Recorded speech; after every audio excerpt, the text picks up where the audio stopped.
chapitre 5, du verset 6 au verset 14.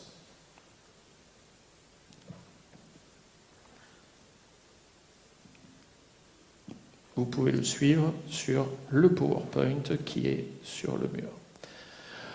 Ce même jour, le Pharaon donna au chef de corvée et aux surveillants du peuple l'ordre suivant. Vous ne fournirez plus de paille aux gens de ce peuple pour confectionner des briques comme on l'a fait jusqu'ici. Ils iront eux-mêmes ramasser la paille nécessaire. Vous exigerez d'eux la même quantité de briques qu'auparavant, pas une de moins, car ce sont des feignants. Waouh! Et c'est pour cela qu'ils exigent de pouvoir aller offrir un sacrifice à leur Dieu. Écrasez-les de travaux, qu'ils aient de quoi s'occuper, et ils ne prêteront plus attention à des paroles mensongères. Les chefs de corvée et les surveillants sortirent et allèrent informer le peuple en disant « Le Pharaon a déclaré qu'il ne vous fournira plus de paille. Allez donc vous-même vous en procurer là où vous en trouverez. Et la production qui vous est imposée n'en sera pas réduite pour autant. » Le peuple se répandit dans tout le pays pour ramasser du chaume en guise de paille. Les chefs de corvée les harcelaient. Finissez la quantité exigée pour chaque jour, comme lorsque la paille vous était fournie. Et les chefs de corvée du Pharaon se mirent à frapper les surveillants des Israélites qu'ils avaient établis sur eux en leur demandant « Pourquoi n'avez-vous pas fourni ces jours-ci la même quantité de briques qu'auparavant ?» Amen. Ce passage qu'on vient de lire ensemble se situe en quelque sorte en amont de l'Exode. C'est dans le livre de l'Exode, mais c'est avant que se produise véritablement l'Exode, c'est-à-dire la sortie d'Égypte, la sortie de l'esclavage. Il est donc question des événements préparatoires à l'Exode du peuple d'Israël, qui vivait encore à cette époque donc sous le joug de l'esclavage de l'Égypte. Dans les premiers versets du chapitre 5 du livre de l'Exode, nous voyons Moïse et Aaron se présenter devant le pharaon d'Égypte pour lui demander de la part de l'Éternel de laisser aller les Hébreux pour qu'ils célèbrent une fête en l'honneur de l'Éternel dans le désert. Le problème, c'est qu'à cette demande qui venait d'être formulée par Moïse et Aaron, le pharaon va répondre texto « Qui est l'Éternel ? Pour que je lui obéisse, en laissant partir d'ici les Israélites, mes esclaves, qui travaillent pour moi. Je ne le connais pas, cet Éternel. Aussi, je ne les laisserai pas partir. » Et on assiste ici à une sorte de clash ou de fin de non-recevoir des autorités civiles vis-à-vis des représentants religieux. En relisant la question de Pharaon, qui est l'Éternel pour que je lui obéisse en laissant partir d'ici les Israélites? Je ne le connais pas. Il n'y a assurément pas à puiser dans la déclaration de Pharaon un désir spirituel quelconque. Non, il y a plutôt ici une manière très politique de balayer la question, en banalisant la raison qui est évoquée par les deux représentants religieux. La question que je vous pose ce matin est vous, est-ce que vous croyez en la souveraineté de Dieu? Est-ce que vous croyez que Dieu est souverain? C'est important de répondre à cette question, et de répondre par l'affirmative en plus. Qu'est-ce que ce terme de souveraineté de Dieu évoque pour vous? Ou si j'étais un peu plus clair, jusqu'où vous pensez que la souveraineté de Dieu peut aller dans votre vie? En quoi Dieu est-il réellement souverain? En quoi le fait de croire en la souveraineté de Dieu devrait changer vos analyses des événements que vous vivez?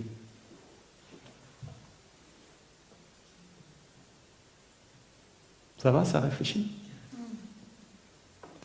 Si Dieu est réellement souverain sur toute chose,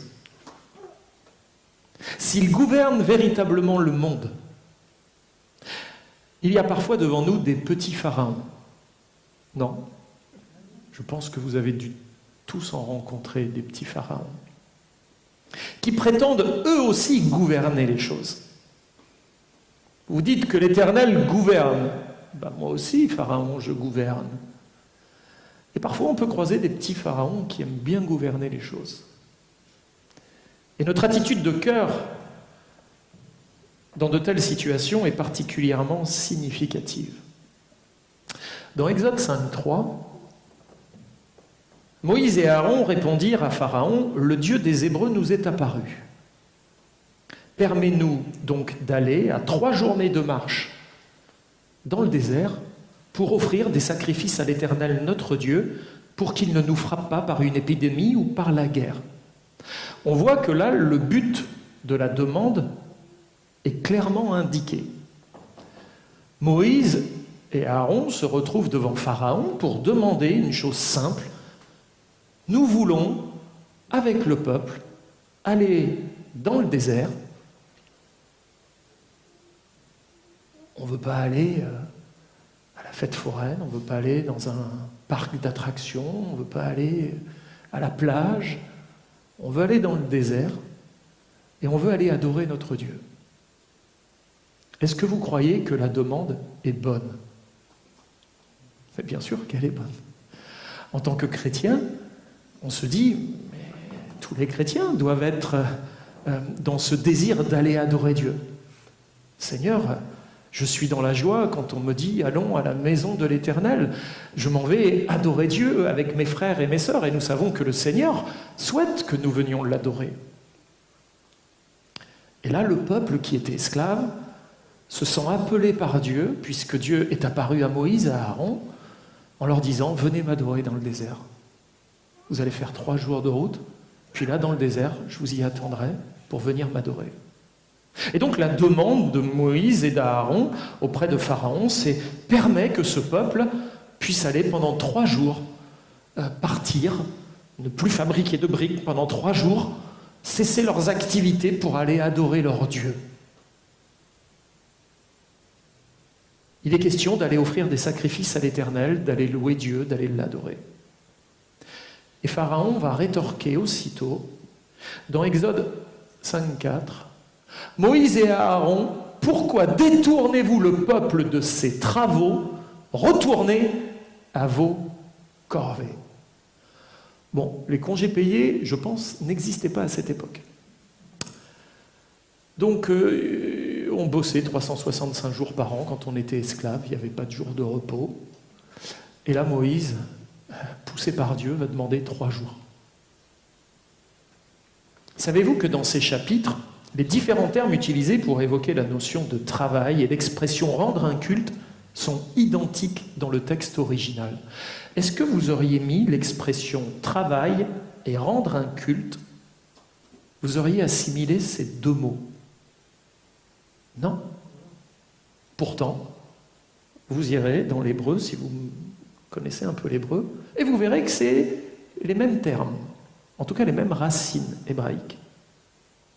Ainsi, les termes traduits par travaux dans Exode 5.9, par corvée dans Exode 5.6, par s'occuper dans Exode 5.9, ou serviteur en Exode 5.15 et 16 désignent le même terme ou possèdent la même racine que l'expression « rendre un culte » que l'on a dans Hébreux 4.23. Est-ce que quand vous allez rendre un culte, vous avez l'impression de travailler, d'effectuer votre corvée, de vous occuper? Là, vous allez réfléchir d'être des serviteurs et des servantes. Ah tiens, ça résonne chez nous. Oui, on est des serviteurs, des servantes de Dieu. Les serviteurs et les servantes se définissent par quelle activité? Dites-moi. Par le travail. Est-ce que rendre un culte à Dieu pourrait être assimilé dans nos cœurs comme effectuer un travail pour Dieu? Ça vaut la peine d'y réfléchir. Parce que les termes sont les mêmes. Dieu déclare au Pharaon, par la bouche de Moïse, « Laisse aller mon fils afin qu'il me serve, qu'il me rende un culte, qu'il vienne travailler quelque part pour moi. » Seulement, le fond du problème est le suivant. Dieu et le Pharaon pensent tous deux qu'Israël devrait travailler, servir, adorer et rendre un culte, puisque Dieu emploie les mêmes mots que ceux que Pharaon emploie. D'ailleurs, une question. Avant d'être chrétiens, nous étions tous esclaves, oui ou non? Oui, de qui? De l'adversaire. En devenant chrétiens, est-ce que nous sommes encore esclaves? Oui, de qui? De Dieu. C'est pas tellement différent, c'est le maître qui change. Et nous savons que le maître que nous servons aujourd'hui est de loin le meilleur des maîtres qui soit. Et c'est pas étonnant qu'on trouve les mêmes notions de service, de travail, de quelque chose que nous devons faire. Est-ce que vous voyez où je vais en venir? Non, pas encore. La question est la suivante. Qui vont-ils servir? Puisque j'ai dit que le problème, c'est que Dieu et Pharaon pensent tous deux qu'Israël devrait travailler, servir, adorer et rendre un culte. Qui vont-ils servir et à quoi ressemblera ce culte? Il y a dans cet échange ou dans ces négociations entre Moïse et Pharaon de quoi alimenter en réalité notre réflexion. Notre réflexion contemporaine. Parce que là, on est devant un vieux texte. Et on pourrait très bien se dire, oui, mais t'as vu, à l'époque, ils étaient esclaves, etc. Ça ne nous concerne plus vraiment. C'est une belle histoire. Je raconte ça d'ailleurs à mes enfants avant qu'ils dorment. Puis après l'Exode, c'est tellement beau, etc. Canaan. Waouh, c'est vrai que c'est glorieux. Il y a tellement de belles choses à lire. Mais en quoi ces passages peuvent venir nous rejoindre dans notre quotidien, à nous aujourd'hui, chrétiens au XXIe siècle? Il y a dans cet échange ou dans ces négociations entre Moïse et Pharaon de quoi alimenter notre réflexion contemporaine. En effet, ce texte n'est pas qu'un texte historique. Il doit nous conduire à réaliser encore certaines choses aujourd'hui. Premièrement, quel est notre état? Dans quel état nous sommes? Eux, s'ils se posaient la question, ils auraient dit, nous sommes esclaves. Esclaves d'un maître qui s'appelle Pharaon. Voilà notre état. Nous, on devrait se poser la question, est-ce que nous aussi, dans quel état nous sommes? Est-ce que je suis esclave? Est-ce que je suis libre? Est-ce que je peux faire ma volonté, ce que je veux? Ou est-ce que je suis restreint dans ma capacité volitive? Où est-ce que j'en suis? Notre état. Deuxièmement, ce que Dieu attend de nous et ce dont nous avons foncièrement besoin. Qu'est-ce que Dieu attend de nous? Là, il attendait quoi? Quelqu'un peut me répondre? L'adoration. Est-ce que Dieu attend encore ça de nous? Ah oui, il l'attend toujours. Ok. Est-ce que nous avons besoin d'adorer? Ah oui, Dieu nous a créés pour adorer.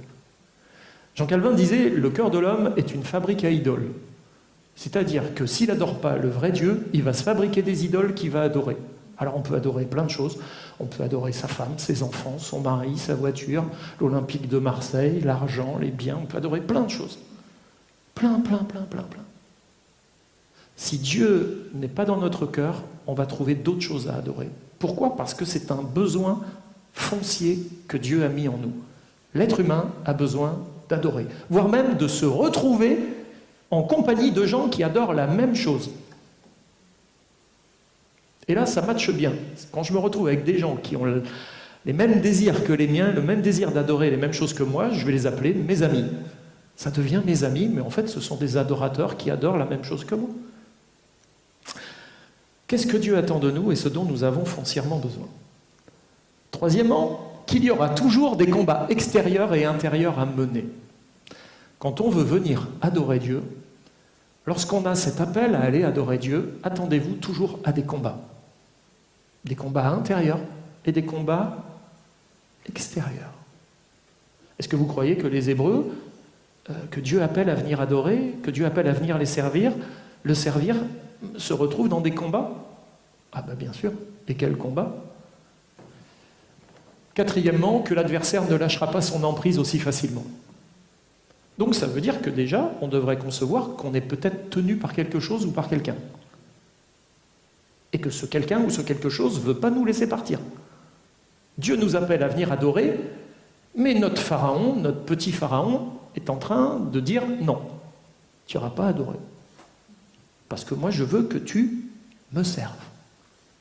Cinquièmement, que le programme de Dieu et celui de l'adversaire sont similaires sur certains points. Ben oui, puisqu'on a dit qu'ils veulent tous qu'on vienne les servir. Donc le programme a l'air d'être similaire. Pharaon dit, fabriquez mes briques, et Dieu dit, venez me servir dans le désert. Apportez-moi des sacrifices.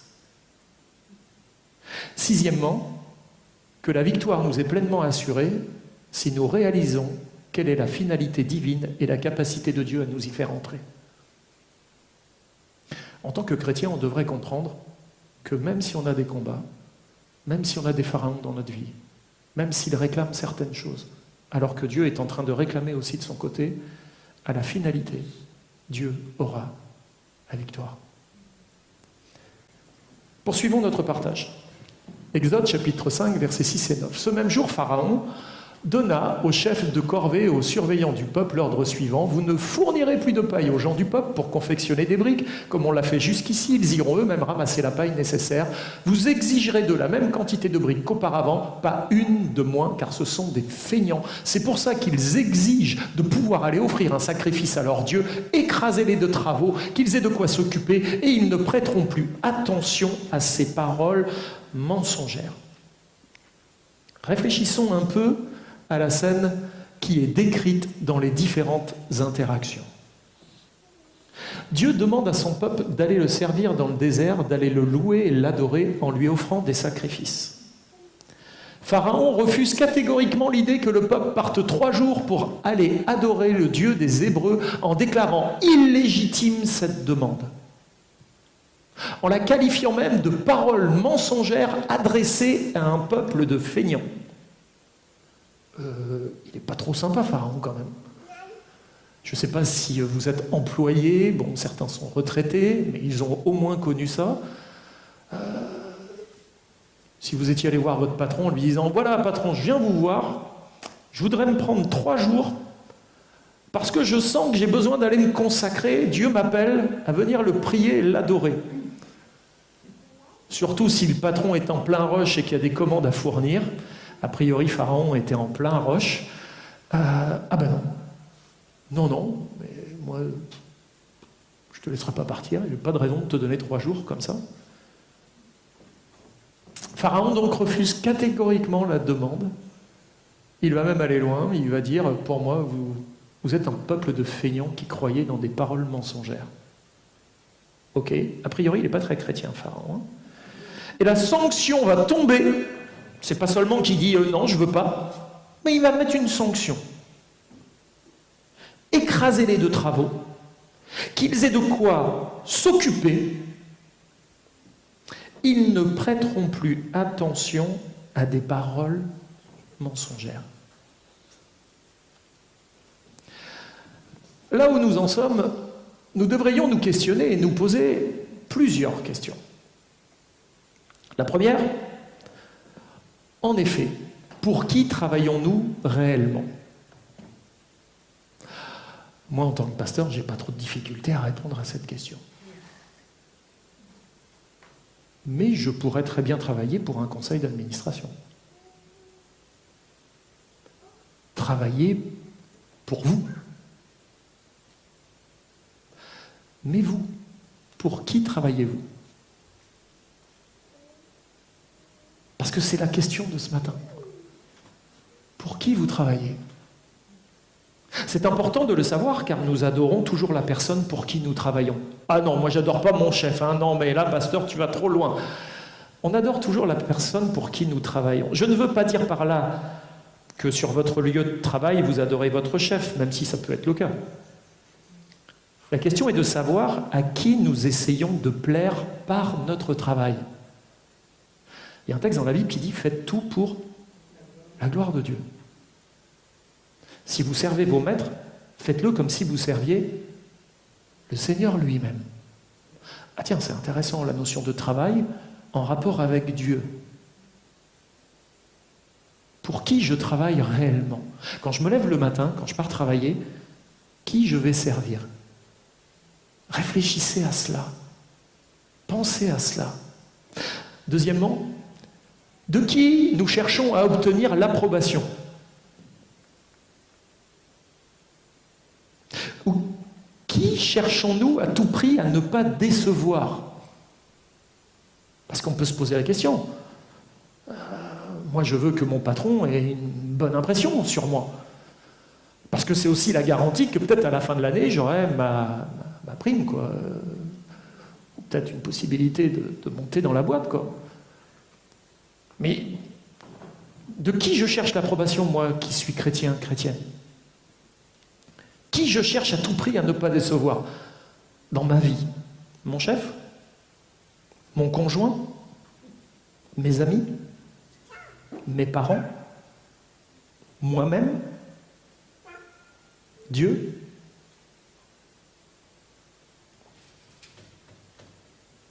À votre avis, lequel retient plus votre attention dans cette liste? Votre chef? Votre conjoint? Vos amis? Vos parents? Vous-même? Dieu? De qui cherchez-vous à obtenir l'approbation? Qui cherchez-vous à tout prix à ne pas décevoir? Pour qui c'est important dans votre vie de ne pas le décevoir? Troisièmement, lorsque nous échouons quelque part, quel regard avons-nous le plus peur de croiser? C'est compliqué quand on a vécu un échec, quand on s'est ratatiné. Il y a certains regards, c'est compliqué. J'aime regarder de temps en temps certaines émissions de télé, notamment, vous savez, un petit peu les The Voice, les choses comme ça. Et puis, vous avez des gens qui disent « Je viens pour chanter, etc. Et ma mère, qui est morte aujourd'hui, je sais qu'elle me regarde et je fais ça pour elle. » Et puis, s'ils ne sont pas sélectionnés, il y a comme un gros vide qui se fait. Ah ben, ma mère qui est dans le ciel, elle doit être déçue parce que je ne suis pas à la hauteur, je l'ai déçue, etc. Et on voit qu'il y a des gens qui vivent encore au contact de personnes décédées, qui pourtant n'ont plus d'interaction avec eux. Et ils font des choses pour essayer de leur plaire, alors qu'ils ne sont plus là. Nous avons un Dieu qui a dit « Je serai tous les jours avec vous jusqu'à la fin ». On devrait chercher à lui plaire à lui, vous ne trouvez pas? À ne pas le décevoir lui. On cherche beaucoup l'approbation des autres. Et quelque part, quand on ne réussit pas, c'est compliqué de croiser les regards de ceux pour lesquels on avait besoin d'avoir un regard favorable. Devant qui sommes-nous tentés de mentir? Là, c'est grave. Ou d'exagérer afin d'impressionner les autres. De se créer un petit univers. Quelle est la personne dont la réprimande nous anéantirait littéralement? Quelle est la personne dans votre vie que si elle vous réprimandait, ça vous anéantirait totalement? Nous savons tous en tant que chrétiens ce que Dieu attend de chacun de nous, en tout cas on devrait le savoir.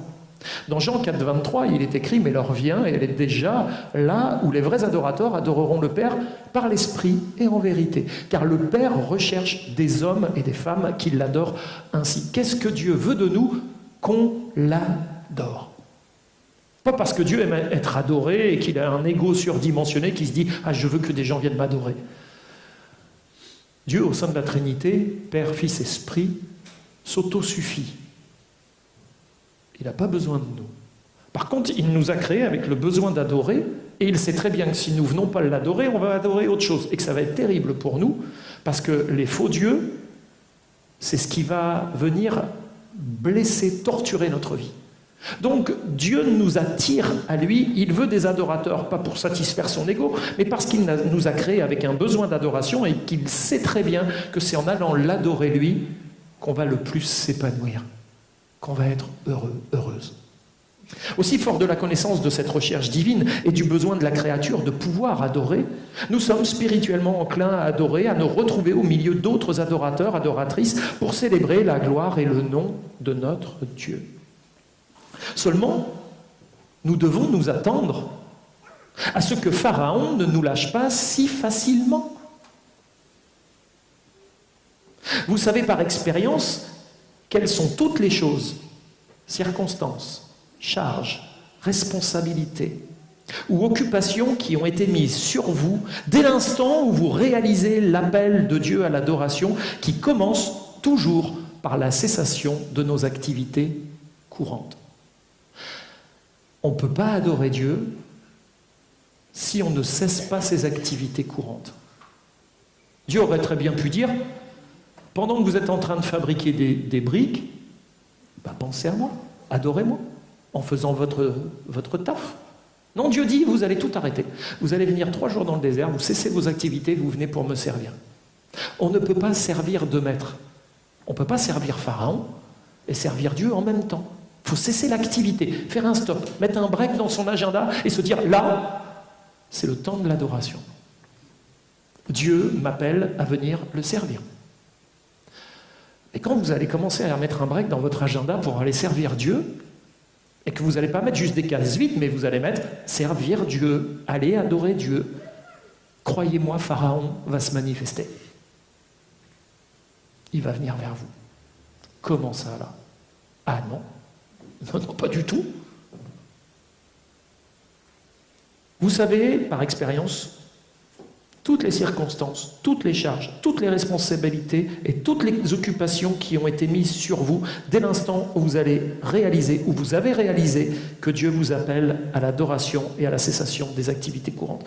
J'ai vu tellement la puissance de détournement des pharaons modernes agir sur nos contemporains chrétiens, les faisant entrer dans les soucis du siècle présent, au point de devoir délaisser de plus en plus le lieu d'adoration communautaire qu'est l'Église. Pendant un temps, Pharaon, il avait compris qu'il fallait persécuter les chrétiens. Donc il a persécuté les chrétiens. Mais persécuter les chrétiens, au contraire, ils étaient de plus en plus attachés à Dieu. Donc les pharaons modernes, ils ont compris qu'il ne faut pas persécuter les chrétiens, il faut leur donner plein de choses. Plus on va leur donner de choses à faire, et moins ils vont s'occuper de Dieu, moins ils vont penser à Dieu, et plus ils vont être affairés dans tout un tas de choses. Donc le pharaon moderne, il a tendance à nous bénir à sa manière. Parce que tôt ou tard, il réclamera tout ce qu'il nous a donné. Ce ne sont que des prêts. Tôt ou tard, il faudra lui donner la contrepartie. Et donc j'ai vu des promotions professionnelles être proposées, augmentant logiquement le potentiel financier des familles, mais cela ne fut pas sans l'abandon des réunions de semaine et parfois même du culte dominical, pour satisfaire aux exigences des nouvelles fonctions. Et pouvoir aussi continuer d'alimenter le niveau de vie qui s'est élevé avec les nouvelles ressources financières que le foyer a.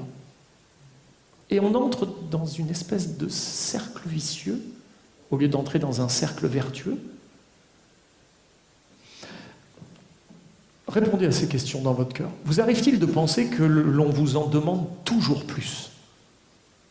Que vous avez l'impression que les responsabilités, elles ne sont pas en train d'être défaites, et vous avez l'impression qu'à une responsabilité en vient une autre, puis encore une autre, puis encore une autre, puis encore une autre, puis les enfants grandissent, puis eux aussi ont des demandes, puis là les parents aujourd'hui ils ont tendance à devenir l'esclave de leurs enfants, parce que voilà, donc ça devient de plus en plus compliqué. Il y a les activités périscolaires, et puis il faut les emmener à la danse, les emmener au judo, les emmener à la guitare, les emmener au piano, et puis on court, on est affairé dans tous les sens. On ne se pose plus. On ne s'arrête plus. Vous a-t-on augmenté vos responsabilités en même temps vos contraintes? Parce que qui dit augmentation de responsabilité dit aussi augmentation de contraintes. Ça va avec. Il n'y a pas de responsabilité sans contrainte. Vous propose-t-on d'exister au travers de ce que vous faites et pas forcément de ce que vous êtes? Tu es ce que tu fais. Ah ben non. Même sans rien faire, tu continues à être. Et Dieu, l'important pour lui, c'est pas tant ce que tu fais, c'est ce que tu es. Devez-vous faire des choix lapidaires dans ce que vous qualifiez aujourd'hui d'activité annexe ou de non prioritaire, parce que oui, depuis la Covid, il y a des choses non prioritaires, vous avez vu? Il y a des choses prioritaires et non prioritaires. En tout cas, notre gouvernement nous a dit qu'il y a des choses prioritaires et non prioritaires. Venir à l'église, pour le gouvernement, c'était non prioritaire. Ah oui. On ne nous permettait pas de sortir pour aller à l'église. C'était non prioritaire. Manger, c'est prioritaire, mais venir à l'église, c'est non prioritaire. Devez-vous faire des choix lapidaires dans ce que vous qualifiez aujourd'hui d'activité annexe ou de non prioritaire, car non rémunératrice ou pas assez de détente pour vous permettre de parvenir à relâcher la pression du quotidien? Moi, j'ai toujours vu, en tant que pasteur, quand des gens avaient des choix à faire, c'est souvent dans le temps d'église qu'ils allaient taper. C'était pas toujours dans l'activité de détente pour arriver à lâcher, c'était souvent dans les temps d'église, dans les temps... Je vais plus pouvoir venir le mardi parce que... Et puis il y avait toutes les raisons qui arrivaient derrière. Mais en théorie, est-ce que le temps d'église n'est pas le temps prioritaire dans notre vie? Est-ce que Dieu n'est pas celui qui réclame de nous que nous venions le servir? Est-ce qu'il n'y a pas un enjeu important pour nous, là? Alors je suis d'accord avec vous sur ce point. L'Église doit être ou redevenir l'endroit où l'on fait chuter la pression. Mais moi, parfois, je suis venu à l'Église où, au lieu que la pression, elle chute, elle montait. Et là, c'est pas bon. Vous devez venir à l'Église, pas pour venir être chargé. J'espère ce matin que ce que je vous partage, ça ne vous charge pas. Parce que je suis là, au contraire, pour vous aider à vous décharger. Déchargez-vous sur lui de tous vos soucis. Déposez le plus possible. Venez à Dieu. Venez à moi, vous tous qui êtes fatigués et chargés, et je vous donnerai du repos. C'est pas en allant faire ton sport, en allant à la pêche, en allant faire je sais pas quoi, que tu vas trouver ton vrai repos, le repos dont ton âme a besoin. C'est pas dans cette activité-là. Si pour satisfaire à cette activité-là, parce que tu penses que tu en as vraiment besoin, tu vas ronger le temps de Dieu dans ton agenda, tu fais le mauvais calcul. Repositionne du temps d'adoration dans ta vie. Et j'oserais dire tous les jours. Retrouve le chemin de l'adoration. Redonne à Dieu les bonnes priorités dans ta vie. Ton âme en a besoin. Mais il faut que l'Église redevienne un endroit où l'on fait chuter la pression. Arrêtons de nous mettre la pression, les uns les autres. Moi, je ne suis pas là pour vous mettre la pression. Je suis là pour la faire tomber. L'Église doit redevenir un lieu où l'on fait chuter la pression du monde environnant, un lieu de réconfort, un lieu de ressourcement, un lieu d'entraide, de soutien, un lieu de compréhension et du partage serein. Il faut que l'Église redevienne ça. Si elle ne l'est pas, si elle ne l'est plus, elle doit redevenir ça. Moi, je suis triste quand, en tant que pasteur, on me dit « J'ai besoin d'aller à mon club parce que j'ai besoin, ça me...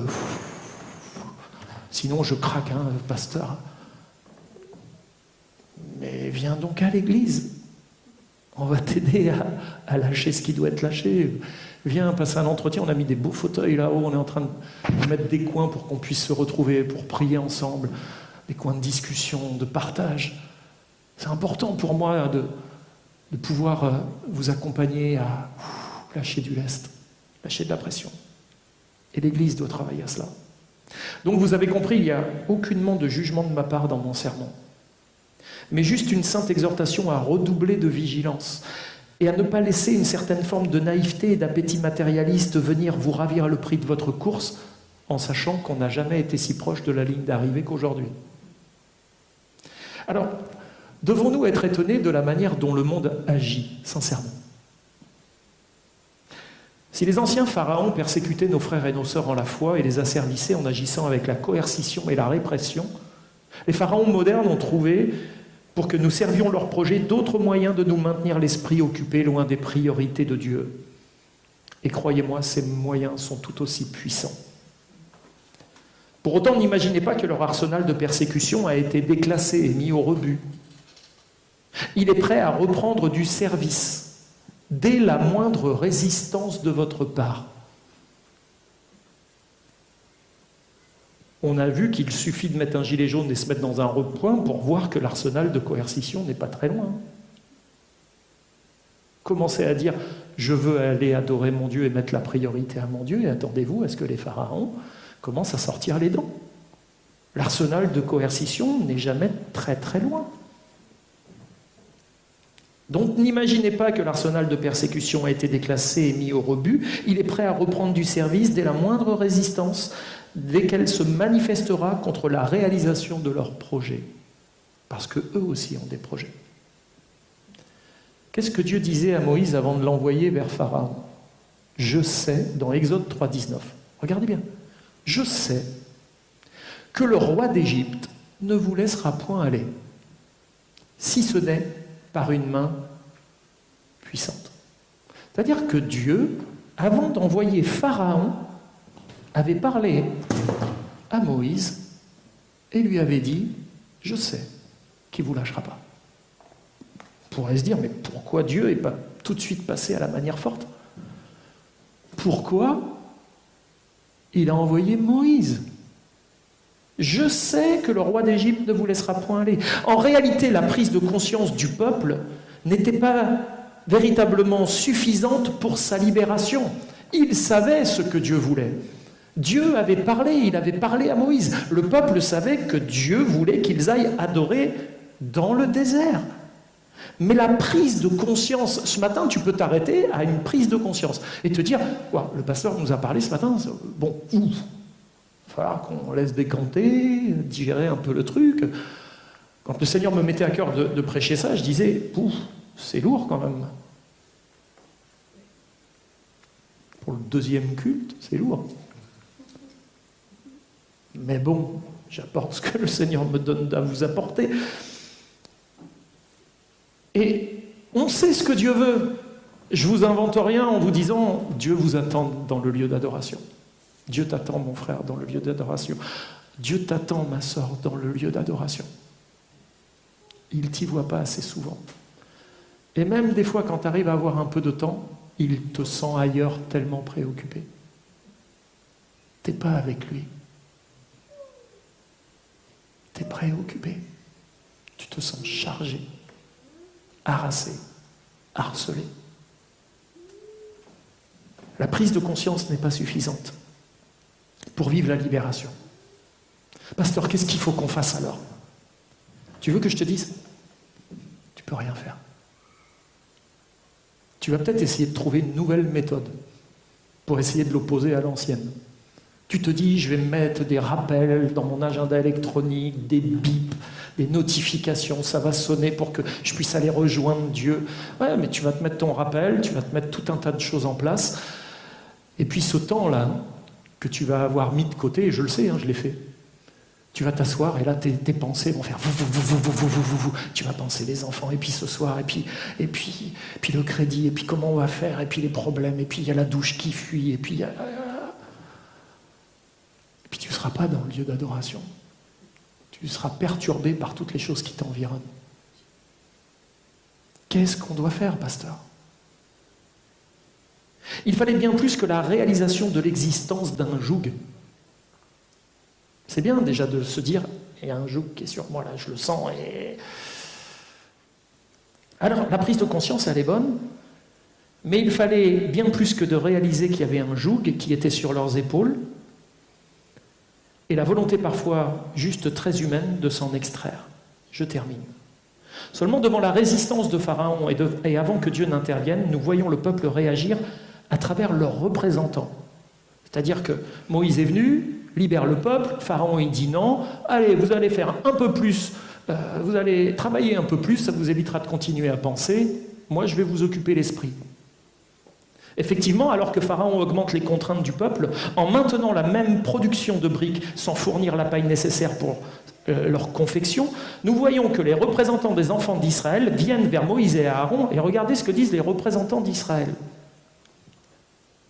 Que l'Éternel vous regarde et qu'il juge. Il parle à Aaron et à Moïse. Vous nous avez rendus odieux à Pharaon et à ses serviteurs. Vous avez mis une épée dans leurs mains pour nous faire périr. Ils sont en train de faire des reproches à Moïse et à Aaron en leur disant « C'est bien beau votre histoire là, Mais maintenant, nous, on est dans la misère, quoi. Maintenant, nous, on est dans le combat, on est dans l'adversité. Déjà, c'était compliqué de faire les briques avec la paille, mais maintenant, on n'a plus de paille, il faut qu'on aille en chercher. Donc, ça a augmenté notre charge. Et même Moïse, pourtant Dieu lui avait parlé. Dieu lui avait dit, il ne vous lâchera pas comme ça, Pharaon. Moïse, regardez ce qu'il fait. Moïse retourna vers l'Éternel et dit, Seigneur, pourquoi as-tu fait du mal à ce peuple? Pourquoi m'as-tu envoyé? Depuis que je suis allé vers Pharaon pour parler en ton nom, il fait du mal à ce peuple et tu n'as point délivré ton peuple. Même Moïse, il est dans la consternation. Il ne sait plus où il en est, le pauvre. C'est le prophète de Dieu, il est... Il comprend pas. Lui, il pensait qu'il suffisait de dire à Pharaon et puis hop, l'affaire, elle était faite. Mais non, Dieu lui avait dit, il ne les lâchera pas. Il va falloir que j'intervienne. Et moi, je te dis, et je prie pour ça, pour que Dieu intervienne. Moïse et Aaron se retrouvaient maintenant accusés d'être la cause des souffrances augmentées du peuple hébreu. Il faut toujours qu'on trouve un coupable, de toute façon. Et les responsables, c'est toujours les coupables, c'est évident. Qu'est-ce que le peuple comprenait à cette situation qu'il vivait, sincèrement? Il ne comprenait pas grand-chose. Il ne jugeait que les choses à l'aune de leur ressenti. Ce qu'il voulait, c'était de ne plus souffrir. C'était pas de ne plus souffrir, mais juste de moins souffrir. Il y a des moments dans notre vie, on n'est pas en train de dire « Seigneur, ce que je veux, c'est ne plus souffrir ». Généralement, quand on dit ça, moi, quand il y a des gens qui m'ont dit « Pasteur, ce que je veux, c'est ne plus souffrir », vous savez à quoi ils pensaient? À mourir. Pasteur, ce que je veux, c'est plus souffrir. Non, ce qu'on veut, c'est moins souffrir. Allège un peu ma souffrance. Et là, le peuple, ce qu'il voulait, c'était pas ne plus souffrir. Il consentait à rester esclave. Ce qu'il voulait, c'était moins souffrir. Parfois, la souffrance nous est tellement commune que nous l'apprivoisons d'une certaine manière, mais elle devient vite intolérable si elle augmente ne serait-ce qu'un peu. Comment réagissons-nous quand les plans de Dieu ne correspondent pas aux nôtres? Comme les surveillants des Israélites lorsqu'ils vont voir Moïse et Aaron. Vous savez, dans notre vie, on est tellement câblés pour ça. Les plaintes sont des choses tellement contagieuses. Ils se plaignent. Regarde ce que vous avez fait. Regardez ce que vous avez fait. Nous, maintenant, c'est nous qui en prenons plein la tête à cause de vous. Vous avez fait une démarche auprès de Pharaon. Vous n'auriez rien dû faire. Maintenant, c'est nous qui sommes dans la misère à cause de vous. Déjà, c'était dur. Maintenant, c'est encore plus dur. Ils vont se plaindre. Mais les plaintes, c'est contagieux. Moïse aussi va aller se plaindre. À Dieu. Quand on commence à se plaindre, ça va passer d'une tête à l'autre et à la fin, tout le monde va se plaindre. Pourquoi m'as-tu envoyé? Depuis que je suis allé vers Pharaon pour parler en ton nom, eh bien, il a fait encore plus de mal à ce peuple. Pourquoi tu n'as pas délivré le peuple?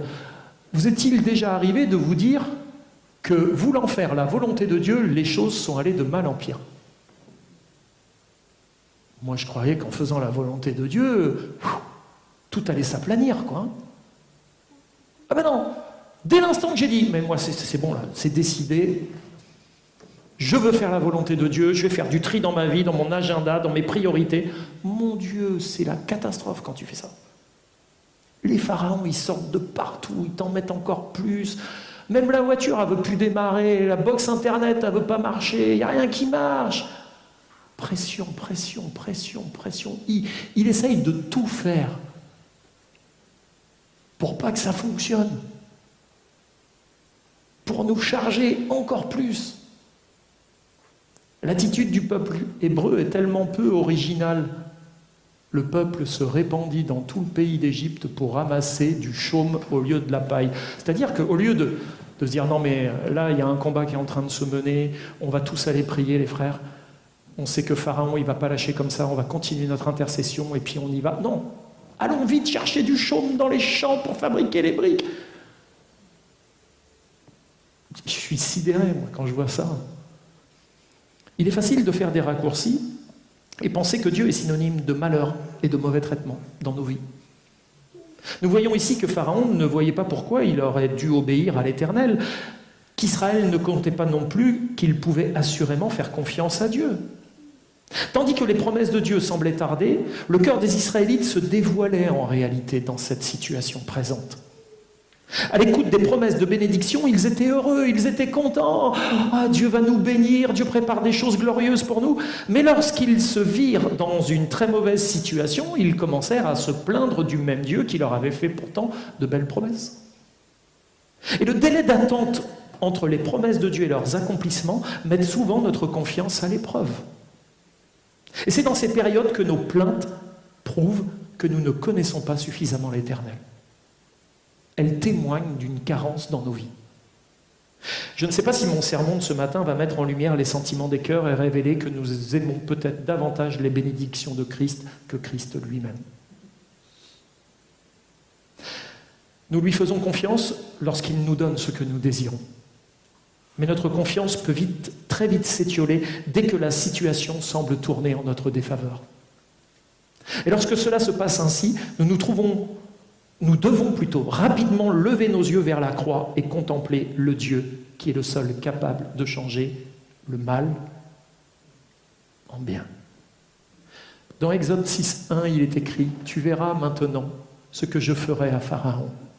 Une main puissante le forcera à les laisser aller, une main puissante le forcera à les chasser de son pays. » Il ne va pas seulement donner l'autorisation de 3 jours, il va dire « partez ». Il va leur donner du bétail, de l'or, de l'argent, il va tout leur donner pour qu'ils partent. Au début, ils voulaient les garder. Eux voulaient aller adorer Dieu, ça a déclenché la fureur de Pharaon qui a chargé. Il pouvait essayer de trouver une solution pour s'en défaire, c'était impossible, il fallait que Dieu intervienne. Et moi je sais que si Dieu n'intervient pas dans nos vies, c'est foutu pour nous. On restera sous la coupe des pharaons, on restera chargé dans nos vies à ne pas pouvoir aller rejoindre l'Éternel là où il nous attend. Vous connaissez la suite de l'histoire et le jugement de Dieu à travers les 10 plaies sur l'Égypte, qui vont s'abattre sur tout le pays. Vous savez sans doute comment les Hébreux furent épargnés de l'ange exterminateur, vous savez? Qu'est-ce qu'ils ont fait? Le sang de quoi ils ont mis?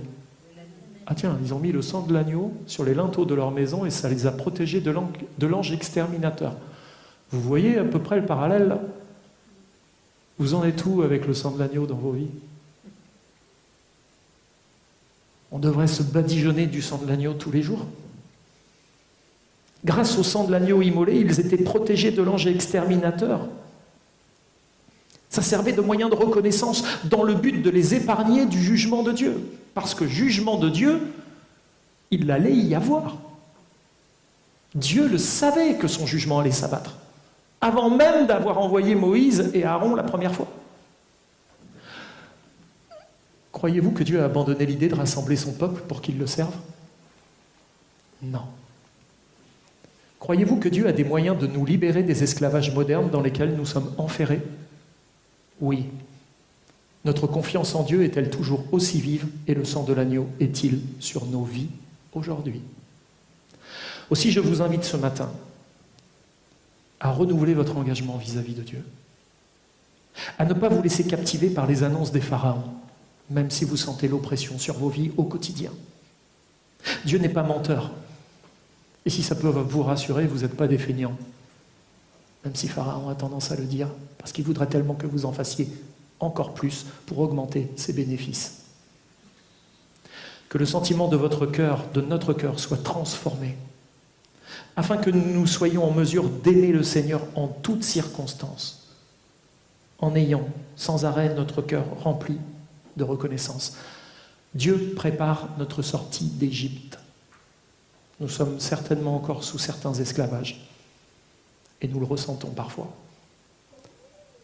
Mais il désire nous faire sortir de l'Égypte pour nous faire entrer dans son Canaan, pour venir le servir, lui et lui seul. Aussi, je terminerai avec ce passage. C'est pourquoi dis aux enfants d'Israël, « Je suis l'Éternel, je vous affranchirai, je vous libérerai des travaux dont vous chargent les Égyptiens. Je vous délivrerai de leur servitude et je vous sauverai à bras étendus et par de grands jugements. Je vous prendrai pour mon peuple. Je serai votre Dieu et vous saurez que c'est moi l'Éternel, votre Dieu, qui vous a affranchi des travaux dont vous chargent les Égyptiens. Je vous ferai entrer dans le pays que j'ai juré de donner à Abraham, à Isaac et à Jacob. Je vous le donnerai en possession, moi, l'Éternel. Amen.